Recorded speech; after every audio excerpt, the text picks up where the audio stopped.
Hello everyone, welcome to BSP pharmacy. BSP pharmacy में आपका स्वागत है। तो कैसे हैं आप सब? आई होप आप सब बहुत ही ज़्यादा अच्छे होंगे। तो हम लोग पढ़ रहे हैं डी फार्मा सेकेंड ईयर का सब्जेक्ट बायोकेमिस्ट्री। बायोकेमिस्ट्री के अंदर चल रहा है आपका चैप्टर 8, जिसमें कि हम लोग मेटाबॉलिज्म के बारे में पढ़ चुके हैं। मेटाबॉलिज्म क्या होता है, मेटाबॉलिज्म कितने टाइप का होता है, ठीक है। हम लोग ग्लाइकोलाइसिस प्रोसेस के बारे में भी जान चुके हैं कि ग्लाइकोलाइसिस प्रोसेस क्या होती है, उसमें कितने स्टेप होते हैं। आज का हम लोगों का टॉपिक रहने वाला है क्रेब्स साइकिल, ठीक है। आज हम लोग क्रेब्स साइकिल के बारे में पढ़ेंगे कि क्रेब्स साइकिल क्या होती है, क्रेब्स साइकिल में कितने स्टेप होते हैं, वीडियो में कंप्लीट बात करेंगे। तो वीडियो को लास्ट तक ध्यान से देखना। वीडियो में कोई भी इम्प्रूवमेंट करने को होता है, आपका डाउट होता है, कमेंट सेक्शन में कमेंट करके बता सकते हैं। जो आपकी ये क्रेब्स साइकिल वाली पीडीएफ है, इसको हम अपने व्हाट्सएप ग्रुप पे अपलोड कर देंगे, आप वहां से जाके डाउनलोड कर सकते हैं। व्हाट्सएप ग्रुप की लिंक आपको डिस्क्रिप्शन बॉक्स में मिल जाएगी, तो जल्दी से जाइए और व्हाट्सएप ग्रुप को ज्वाइन कीजिए। तो सबसे पहले हम लोग यही जान लेते हैं क्रेब्स साइकिल को और किन किन नाम से जानते हैं। तो क्रेब्स साइकिल को हम लोग सिट्रिक एसिड पाथवे या फिर टीसीए साइकिल के नाम से जानते हैं, ठीक है। क्रेब्स साइकिल को हम लोग सिट्रिक एसिड पाथवे और टीसीए साइकिल के नाम से जानते हैं। टीसीए की फुल फॉर्म क्या है, तो ट्राई कार्बोक्सिलिक एसिड साइकिल क्या है, ये आपकी टीसीए की फुल फॉर्म है। इतना क्लियर हो गया कि क्रेब्स साइकिल को हम लोग और किन किन नाम से जानते हैं। जो क्रेब्स साइकिल होती है ये होती कहाँ पर है, तो क्रेब्स साइकिल आपकी सेल के अंदर माइटोकॉन्ड्रिया जो होता है उसके अंदर आपकी क्रेब्स साइकिल होती है, ठीक है। यूकैरियोटिक में माइटोकॉन्ड्रिया के अंदर होती है और प्रोकैरियोटिक में आपकी साइटोसोल के अंदर होती है। पर जो क्रेब्स साइकिल है वो करते क्यों है, तो एटीपी को प्रोड्यूस करने के लिए, ठीक है, एटीपी को उत्पन्न करने के लिए आपकी क्रेब्स साइकिल की जाती है। इतना क्लियर हो गया। अब हम लोग ये स्लाइड पढ़ लेते हैं कि इस स्लाइड पे लिखा क्या है। तो सबसे पहली लाइन में आपका बताया गया है कि क्रेब्स साइकिल को हम लोग किन किन नाम से जानते हैं, ठीक है। सबसे पहली लाइन में आपका क्या बताया गया है कि क्रेब्स साइकिल को हम लोग और किन किन नाम से जानते हैं। तो क्रेब्स साइकिल को हम लोग सिट्रिक एसिड पाथवे, किस नाम से, सिट्रिक एसिड पाथवे, और टीसीए साइकिल मतलब कि ट्राई कार्बोक्सिलिक एसिड के नाम से जानते हैं। समझ में आ गया। तो पहली लाइन में लिखा है आपका citric acid pathway also called Krebs cycle और TCA cycle tricarboxylic acid cycle is a major metabolism pathway. जो आपके सिट्रिक एसिड पाथवे है इसको हम लोग क्रेब्स साइकिल और टीसीए साइकिल के नाम से जानते हैं। ये आपका क्या है, सबसे मेजर मेटाबॉलिज्म पाथवे है, किसका, ग्लूकोज का, प्रोटीन का, फैट का, ठीक है। फिर दूसरी लाइन में इसी को हम लोग एक बार हिंदी में पढ़ लेते हैं। तो आपका लिखा है सिट्रिक एसिड पाथवे को हम लोग क्रेब्स साइकिल या फिर टीसीए साइकिल भी कहा जाता है। तो क्या है, it occurs in the mitochondria of the cell. जो आपकी क्रेब्स साइकिल होती है वो कहाँ होती है, यूकैरियोटिक में माइटोकॉन्ड्रिया के अंदर होती है और प्रोकैरियोटिक में आपकी साइटोसोल के अंदर होती है। It is the final common pathway for the oxidation of carbohydrate, fat and protein। जो आपकी क्रेब्स साइकिल है ये कार्बोहाइड्रेट, बसा और प्रोटीन के अपघटन की क्या है, सबसे सामान्य प्रक्रिया है, या फिर कह सकते हैं सबसे लास्ट स्टेज है, ठीक है। It main function is to produce energy ATP. जो हम लोग क्रेब्स साइकिल करते हैं उसका काम क्या होता है, तो इसका मुख्य काम होता है मतलब कि ऊर्जा एटीपी बनाना। क्या काम होता है, जो क्रेब्स साइकिल होती है वो एटीपी बनाती है। जो हमारी सेल होती है वो ग्लूकोज को यूज नहीं कर पाती, उस सेल को भी क्या चाहिए, काम करने के लिए एनर्जी चाहिए, तो वो ग्लूकोज को यूज नहीं कर पाएगी। उसके लिए क्या की जाती है, ये सारी की सारी साइकिल की जाती है, सारे के सारे प्रोसेस किए जाते हैं जिससे कि एटीपी बन सके और हमारी सेल उसको यूज कर सके। इतना सब कुछ आपको क्लियर हो गया कि इस लाइन में क्या बताया गया, इस स्लाइड में आपका क्या क्या बताया गया है। तो सबसे पहली लाइन में आपका बताया गया है जो आपकी सिट्रिक एसिड पाथवे है इसको हम लोग और किन किन नाम से जानते हैं। तो सिट्रिक एसिड पाथवे को हम लोग क्रेब्स साइकिल या फिर ट्राई कार्बोक्सिलिक एसिड साइकिल के नाम से जानते हैं। जो आपकी क्रेब्स साइकिल होती है ये होती कहाँ पे, तो आपके यूकैरियोटिक में माइटोकॉन्ड्रिया के अंदर होती है और प्रोकैरियोटिक में साइटोसोल के अंदर होती है। अब उसके बाद हम लोग बात करेंगे क्रेब्स साइकिल हम लोग करते क्यों है, ठीक है। क्रेब्स साइकिल क्यों की जाती है, why does Krebs cycle occurs. पहला स्टेप क्या है, Krebs cycle occurs to produce energy in the body. जैसे कि अभी हमने आपको बताया कि हमारी जो सेल होती है उनको काम करने के लिए किसकी जरूरत होती है, एनर्जी की जरूरत होती है। पर वो सेल ग्लूकोज को यूज नहीं कर सकती। तो इन सब का क्या होता है, मेटाबॉलिज्म होता है और आपकी एटीपी जो होती है वो उत्पन्न होती है और वो सेल क्या करती है, उस एटीपी का यूज करती है। इस वजह से आपकी ग्लाइकोलिसिस प्रोसेस, क्रैब साइकिल की जाती है। Krebs cycle occurs to produce energy in the body. क्या है, oxidation acetyl coenzyme A completely into CO2।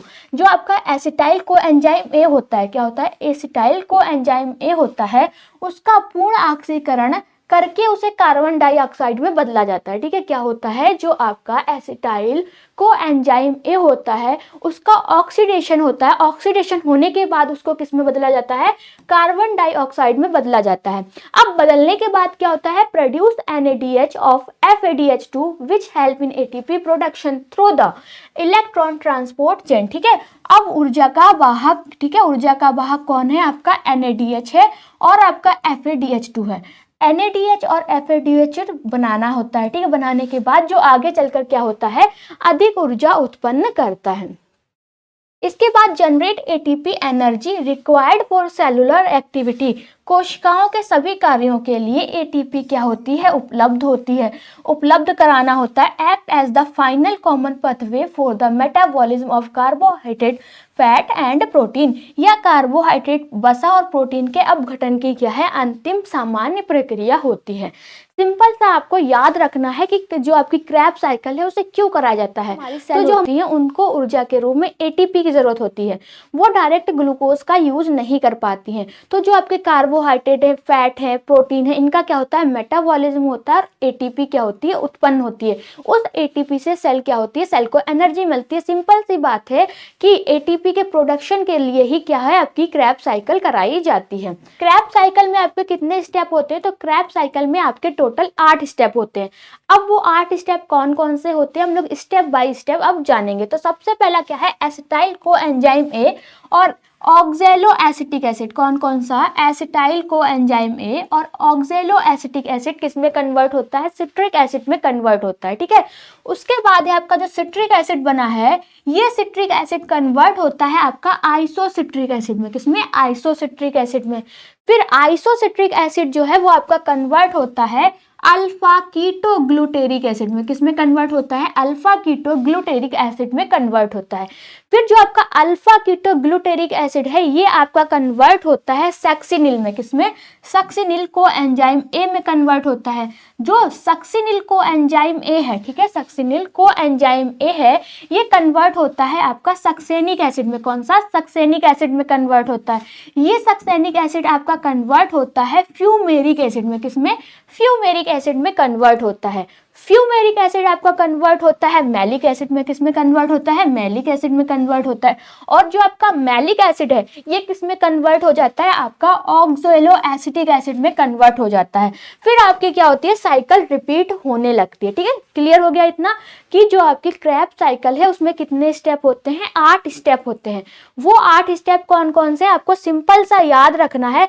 जो आपकी ये प्रोसेस है, क्रैब साइकिल की प्रोसेस कहाँ से स्टार्ट होती है, एसिटाइल को एंजाइम ए से स्टार्ट होती है। कहाँ से स्टार्ट होती है, एसिटाइल को एंजाइम ए से स्टार्ट होती है। पर जो आपका एसिटाइल को एंजाइम ए है ये आया कहाँ से, जब हम लोग ग्लाइकोलिसिस प्रोसेस कर रहे थे तो ग्लाइकोलिसिस जो प्रोसेस थी आपकी कहाँ पे खत्म हुई थी, पाइरुवेट पे खत्म हुई थी। कहाँ पर, पाइरुवेट पे खत्म हुई थी। अब जो पाइरुवेट है वो आगे चल के किसमें कन्वर्ट हो जाता है या फिर किसका फॉर्मेशन कर लेता है, तो एसिटाइल को एंजाइम ए का फॉर्मेशन कर लेता है। तो समझ में आ गया कि जो आपकी क्रैब साइकिल है वो कहाँ से स्टार्ट होती है, एसिटाइल को एंजाइम ए से स्टार्ट होती है। ये एसिटाइल को एंजाइम ए आया कहाँ से, ग्लाइकोलिसिस प्रोसेस जहाँ पे आपकी खत्म हो रही है, पाइरुवेट पे खत्म हुई थी। तो जो आपका पाइरुवेट है वो आगे चल के किसका फॉर्मेशन कर लेता है, एसिटाइल को एंजाइम ए का फॉर्मेशन कर लेता है। इतना समझ में आ गया कि जो आपकी क्रैब साइकिल है वो कहाँ से स्टार्ट होती है, एसिटाइल को एंजाइम ए से स्टार्ट होती है। फिर एसिटाइल को एंजाइम जो है वो आपका एसिटाइल को एंजाइम ए और ऑक्जेलो एसिटिक एसिड किस में कन्वर्ट हो जाता है, सिट्रिक एसिड में कन्वर्ट हो जाता है। सिट्रिक एसिड किस में कन्वर्ट होता है, ये आपका आइसोसिट्रिक एसिड में कन्वर्ट होता है। किस में कन्वर्ट होता है, आइसोसिट्रिक एसिड में कन्वर्ट होता है। आइसोसिट्रिक एसिड जो आपका कन्वर्ट होता है अल्फा कीटोग्लूटेरिक एसिड में कन्वर्ट होता है। किसमें? अल्फा कीटोग्लूटेरिक एसिड में कन्वर्ट होता है। जो अल्फा कीटोग्लूटेरिक एसिड है ये आपका कन्वर्ट होता है सक्सिनिल कोएंजाइम ए में। किसमें? सक्सिनिल कोएंजाइम ए में कन्वर्ट होता है। सक्सिनिल कोएंजाइम ए जो है आपका सक्सिनिक एसिड में कन्वर्ट होता है। सक्सिनिक एसिड जो है आपका फ्यूमेरिक एसिड में कन्वर्ट होता है। फ्यूमेरिक एसिड आपका मैलिक एसिड में कन्वर्ट होता है। और मैलिक एसिड जो है फिर से आपका किस में कन्वर्ट हो जाता है? ऑक्जेलो एसिटिक एसिड में कन्वर्ट हो जाता है और आपकी साइकिल क्या होने लगती है? रिपीट होने लगती है। ठीक है, अब इसको जे आपके जो सिट्रिक एसिड है, ठीक है, अल्फा कीटोग्लूटेरिक एसिड है, इनको हमें इजी ट्रिक से कैसे याद रखना है? तो आपको क्या याद रखना है? चिंटू इस खेत से सब्जी फ्रेश मांगता है। ठीक है, क्या याद रखना है? चिंटू इस खेत से सब्जी फ्रेश मांगता है। तो चिंटू से क्या हो गया? सिट्रेट हो गया। ठीक है, क्या हो गया? चिंटू से सिट्रेट हो गया। जो सिट्रेट होता है वो कन्वर्ट होता है आइसोसिट्रेट में। किस में कन्वर्ट होता है? आइसोसिट्रेट में कन्वर्ट होता है। आइसो जो सिट्रेट है वो आपका कन्वर्ट होता है अल्फा कीटोग्लूटरेट में। किसमें? अल्फा कीटोग्लूटरेट में कन्वर्ट होता है। और जो आपका अल्फा कीटोग्लूटरेट है वो आपका किसमें कन्वर्ट होता है? सक्सिनिल कोएंजाइम ए में कन्वर्ट होता है। सक्सिनिल कोएंजाइम ए आपका कन्वर्ट होता है सक्सिनेट में। सक्सिनेट आपका कन्वर्ट होता है फ्यूमेरेट में। फ्यूमेरेट कन्वर्ट होता है आपका मैलेट में। मैलेट कन्वर्ट होता है आपका ऑक्जेलो एसीटेट में। क्लियर हो गया? सिंपल सी आपकी ये प्रोसेस है। कहाँ से स्टार्ट होती है? एसिटाइल कोएंजाइम ए से स्टार्ट होती है। जो आपका एसिटाइल कोएंजाइम ए है ये किस में कन्वर्ट होता है? सिट्रेट में कन्वर्ट होता है। सिट्रेट जो होता है वो आपका कन्वर्ट होता है आइसोसिट्रेट में। आइसोसिट्रेट कन्वर्ट होता है आपका कीटोग्लूटरेट में। अल्फा कीटोग्लूटरेट में कन्वर्ट होता है। अल्फा कीटोग्लूटरेट आपका कन्वर्ट होता है सक्सिनिल कोएंजाइम ए में। सक्सिनिल कोएंजाइम ए आपका कन्वर्ट होता है सक्सिनेट में। सक्सिनेट आपका कन्वर्ट होता है फ्यूमरेट में। फ्यूमरेट आपका कन्वर्ट होता है मैलेट में। और मैलेट आपका जो कन्वर्ट होता है वो ऑक्जेलो एसीटेट में कन्वर्ट होता है। और ये जो आपकी प्रोसेस है दोबारा से क्या होने लगती है? रिपीट होने लगती है। आई होप आपको बहुत ही इजी से समझ में आ गया होगा कि जो आपकी ये क्रैब्स साइकिल की पथवे। अब हम लोग ये क्या है? आपकी क्रैब्स साइकिल है। ठीक है, इसको भी एक बार क्या कर लेते हैं हम लोग सही से और अच्छे से समझ लेते हैं। ये आपकी जो साइकिल है कहाँ से स्टार्ट होती है? एसिटाइल कोएंजाइम ए से क्या होती है? शुरू होती है। कोएंजाइम ए से आपकी क्रैब्स साइकिल स्टार्ट होती है। पर आपका ये एसिटाइल कोएंजाइम ए आया कहाँ से? जब हम लोग ग्लाइकोलिसिस प्रोसेस कर रहे थे तो ग्लाइकोलिसिस प्रोसेस आपकी कहाँ पे खत्म हुई थी? पाइरुवेट पे खत्म हुई थी। पाइरुवेट जो होता है वो आगे चल के किसका फॉर्मेशन कर लेता है? एसिटाइल कोएंजाइम ए का फॉर्मेशन कर लेता है। इतना समझ में आ गया? फिर जो आपका एसिटाइल कोएंजाइम ए है ये किस में कन्वर्ट होता है? सिट्रिक एसिड में कन्वर्ट होता है। किसमें? सिट्रिक एसिड में कन्वर्ट होता है। सिट्रिक एसिड जो है वो आपका आइसोसिट्रिक एसिड में कन्वर्ट होता है। आइसोसिट्रिक एसिड आपका अल्फा कीटोग्लूटेरिक एसिड में कन्वर्ट होता है। अल्फा कीटोग्लूटेरिक एसिड जो है आपका सक्सिनिल कोएंजाइम ए में कन्वर्ट होता है। किस में कन्वर्ट होता है? सक्सिनिल कोएंजाइम ए में कन्वर्ट होता है। सक्सिनिल कोएंजाइम ए आपका किस में कन्वर्ट होता है? सक्सिनेट में कन्वर्ट होता है। सक्सिनेट आपका कन्वर्ट होता है फ्यूमरेट में। ठीक है, फ्यूमरेट आपका कन्वर्ट होता है मेलेट में। और मेलेट आपका कन्वर्ट होता है ऑक्जेलो एसीटेट में। ठीक है, फिर ऑक्जेलो एसीटेट आपका फिर से यहाँ से आपकी क्रैब्स साइकिल क्या होती है? रिपीट होने लगती है। ऑक्जेलो एसीटेट आपका किस में कन्वर्ट हो जाता है? सिट्रिक एसिड में कन्वर्ट हो जाता है। और दोबारा से आपकी क्रैब्स साइकिल जो है वो स्टार्ट हो जाती है। क्लियर हो गया इतना? क्रैब्स साइकिल में कितने स्टेप होते हैं? 8 स्टेप होते हैं। ठीक है, अब कहाँ कहाँ पर आपका NADH का फॉर्मेशन होता है? ठीक है, तो आपको क्या करना है? चौखंटा सा ऐसा सा डब्बा बना लेना है। ठीक है, तो यहाँ पर आपका क्या है? NADH का फॉर्मेशन होता है। NADH का फॉर्मेशन यहाँ पे होता है। NADH का फॉर्मेशन यहाँ पे होता है। तो सबसे पहले यहाँ पर क्या हो रहा है? NADH का फॉर्मेशन हो रहा है। फिर आपका दूसरा कहाँ पे हो रहा है? यहाँ पर NADH का फॉर्मेशन हो रहा है। और आपका यहाँ पर NADH का फॉर्मेशन हो रहा है। समझ में आ गई क्रैब्स साइकिल? फिर आपको क्या करना है? ऐसे ही क्रैब्स साइकिल को आपको याद कर लेना है। और ये जो आपकी PDF है वो हम अपने WhatsApp ग्रुप पे अपलोड कर देंगे। आप वहां से जाके डाउनलोड कर सकते हैं। WhatsApp ग्रुप की लिंक आपको डिस्क्रिप्शन बॉक्स में मिल जाएगी, तो जल्दी से जाइए और WhatsApp ग्रुप को ज्वाइन कीजिए। अगर आपको वीडियो अच्छी लगी हो तो लाइक करें, कमेंट करें और हमारे चैनल को सब्सक्राइब करें। वीडियो को लास्ट तक देखने के लिए थैंक यू सो मच।